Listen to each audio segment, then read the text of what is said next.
Hey, good afternoon, guys. It's April. It is Wednesday, November the 10th, and I'm sitting in my library. Behind me, you can probably see my snowman. He's already out. I had to set him outside on the patio table, though, because it's a white flocked tree, and I didn't properly store him. So he was a little bit yellow and dusty, and I read that the sunlight can help with that. But once I got him out in the sunlight, I realized he wasn't really that bad. So I just let him out there, let it get some sunlight, get it aired out, and now he's back. And he's in his place for the winter. I'm so excited. He isn't near an outlet yet. I need to get that plugged in, but right over here, you guys can't see it, is my Christmas tree. And I have a couple of boxes scattered over here. But I'm not here to talk actually about Christmas yet. I will share one of those. I'm getting ready to decorate the basement. But this video, I actually want to talk about what I canned this year. And I counted up the jars. And I know I'm forgetting some things. Like I know I canned strawberry jam and maybe a couple of other jams, but I really don't remember. So I did count up, and I have my official. This was what I used to count. A cardboard box. See, it's just, oh, this was tomato paste. But I have my chart back here. So I don't have any nice canning props, though. Maybe I should go grab a jar or two. So let me go grab one. Okay, so in total, I canned 150 jars this year, which isn't a lot. I've seen people can like 1,500 or 2,000 jars. Last year, I canned 150 jars, or I'm sorry, 300 jars, over 300 jars. So this year I did less, but on the other hand, I didn't have to do everything I did last year because I still have tons of grape jam, and I had grape juice, and what else do I have? A lot of jams and jellies, a lot of pickles. I did not can any pickles at all this year. I have enough pickles for this year, and probably enough pickles for next year, and enough pickles to share so that they don't go bad. That's how many pickles I canned last year. I just went all out. I didn't even grow enough cucumbers this year to can. I just grew a few to have for fresh eating. So, and of course, if you've watched those videos, you know the Armenian cucumber is one of my favorites to grow. And that's what I plan on growing again next year. So, of those 150 jars, what all did I can? So let me grab. This is spaghetti sauce. So I had an abundance of tomatoes this year, which is awesome. And I do credit God totally. I call that my God tomato garden because I planted late. It was an odd summer, and that was super, super hot. A lot of people, their tomatoes just didn't do well. But come September, mine finally started to ripen. I started to get some tomatoes, and I canned out of those 150 jars. I have 70 canned jars, 70, and then I have about 8 in the freezer. So I think one day I had canned a batch of the sauce, and then I was just done canning for that particular day. So I froze the rest of that batch. And so there are probably a total of 80 jars. So I have spaghetti sauce. I didn't break this down into tomato sauce versus spaghetti sauce versus pizza sauce. But I do know that I have about 21 jars of pizza sauce. I canned a bunch of salsa earlier in the season. Maybe 10 jars, maybe 10 or 12, but I had salsa left from last year also. And then I also canned some petite diced tomatoes. I think I got maybe 7 pints of petite diced tomatoes, and then I have some just plain stewed tomatoes. What else? I did can 1 batch of tomatoes without salt for a friend, so I gave her, I don't remember how many jars, but before my tomatoes began to grow, she shared some of her tomatoes with me. Let me think of what else. So yeah, I did give her a few jars because she shared them with me. And so that entire batch I didn't go and do anything with. I just canned it as no salt, no spices, nothing. So I do have some just regular, I guess, stewed tomatoes, which can be used for chili, or I don't know, I can make them into spaghetti sauce. But I think I have at least 20 jars of spaghetti sauce canned, ready to go. I didn't can any with meat, so I need to stop saying so. That's a really bad thing to say. But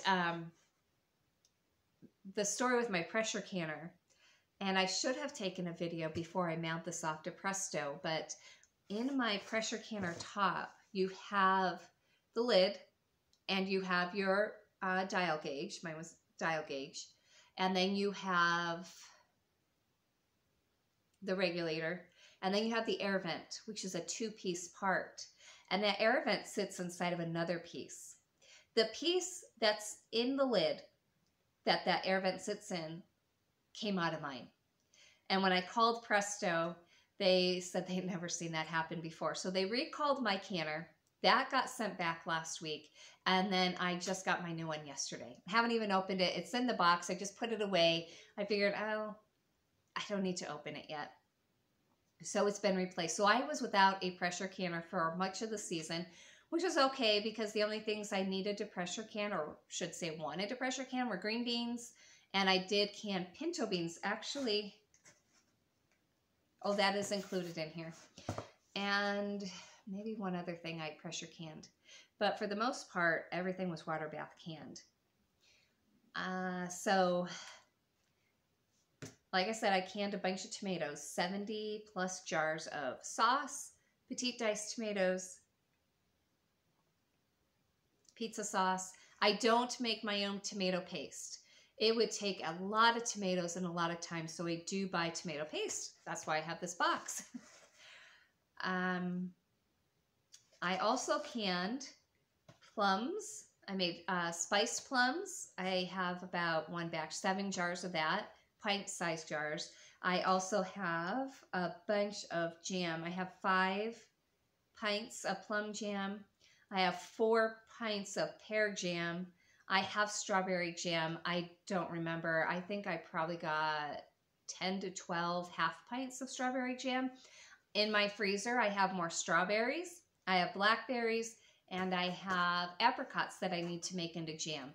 This is November. That's probably going to happen in January. I am just happy to be finished canning. I also canned grape juice. Now, we have a ton of grape juice from last year left. I'm okay with that. We'll use it within the next year.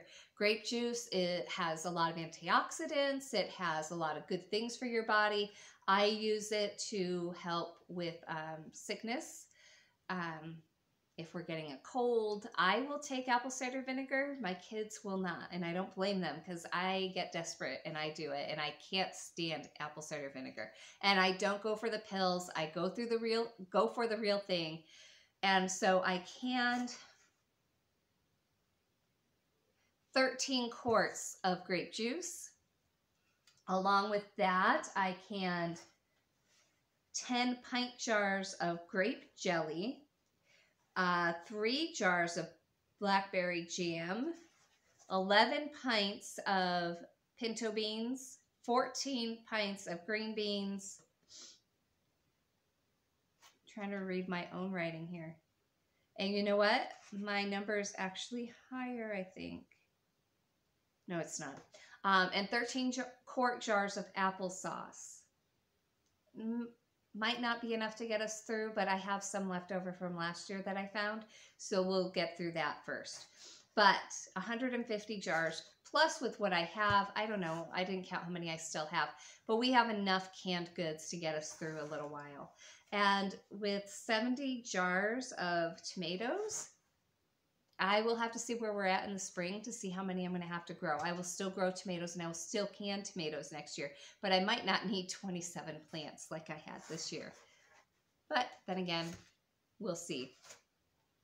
So that's what I've done with my canning. I had to get creative with some places to store it, and I'll go over that in another video. But I'm trying to decide if I want to share some. I will. So I went to the library the other day. With that, and I got some books that I want to show you.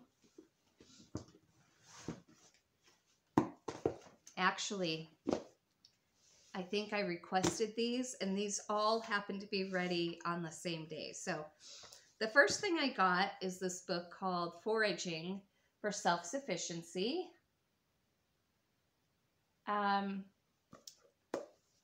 And I'm reminded that I have a book on cheese making, and my reminder is because there's a cheese making book listed on the back here.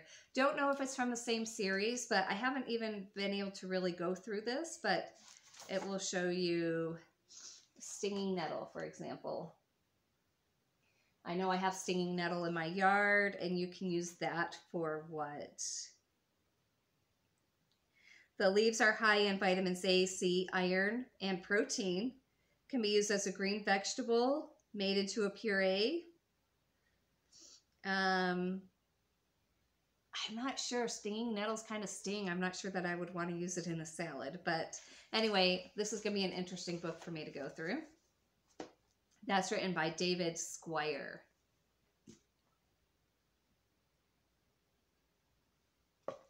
The next one, I found out about this book from the Wellness Homesteader.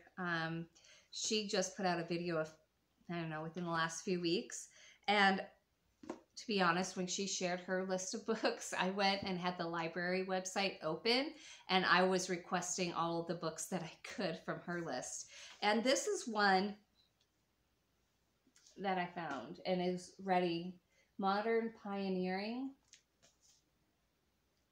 Georgia Pellegrini. And so about her video, it actually took me a few days to watch it because it was kind of a long video and I had things going on. And I saw this in her stack and I thought, oh, okay, I'm requesting that. And it came pretty quick.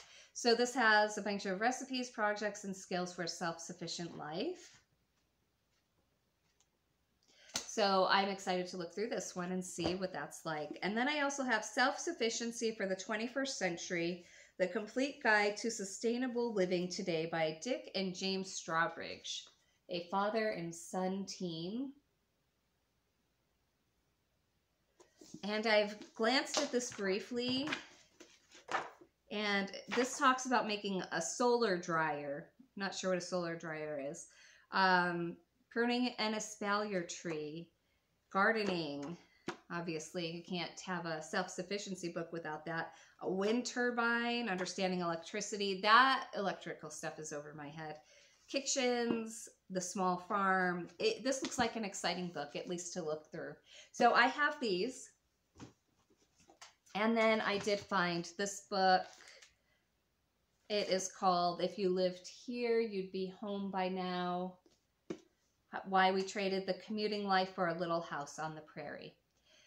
So this looks more like a memoir type book, and I'm excited to read this. So anyway, that's my rambling for today, and I'm just excited. Yay, I'm finished canning for now, and I hope you guys will let me know if you've been canning anything, and I'll see you in the next video. Bye.